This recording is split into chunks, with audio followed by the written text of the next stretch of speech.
Hi friends, నేను పెంచిన rose ఎంత బాగుంది చూడండి.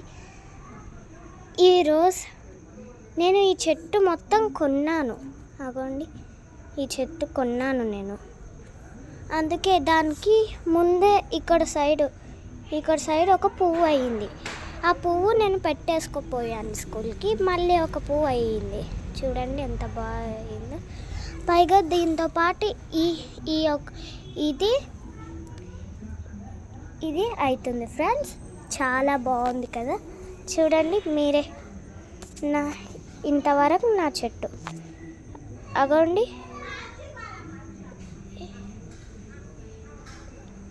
ఇదొకటి చెట్టు, ఇది చాలా బాగుంది ఫ్రెండ్స్. ఈ పువ్వు అయితే చాలా నచ్చింది నాకు. ఎంత బాగుందో చూడండి ఫ్రెండ్స్ మీరే, ఎంత బాగుందో. ఈ మొగ్గ ఈ రెండు మొగ్గలు చాలా మంచిగా ఉంటాయి. కానీ ఇవి ఎప్పుడైతే తెలియదు, కానీ ఇదైతే ఫ్లవర్ అయ్యింది. ఇంకా కొంచెం పెద్దగా అయ్యిందేమో మీరు కామెంట్లో పెట్టండి. Bye friends.